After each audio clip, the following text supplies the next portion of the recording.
Mr. Bashara, who, and no offense, thinks he's the smartest man in the room and the planet, thought he was going to tell me how to do something. Bob Bashara's former defense attorney Lillian Diallo on the stand there this morning talking about a relationship with her former client throughout his high-profile murder case. As I explained, I'm a lawyer. I didn't get this standing on a street corner.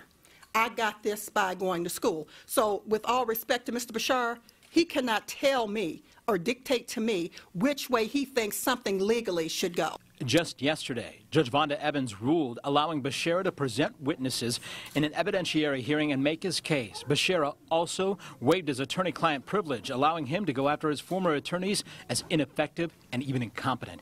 Diallo at times showing her passion for her profession, here talking about walking out on a meeting with a former client. Something I do not believe in is slavery. I wasn't a fan of it when it was in effect. I was not going to be made a slave to Robert Bashara. I was going to defend Robert Bashara to the best of my ability.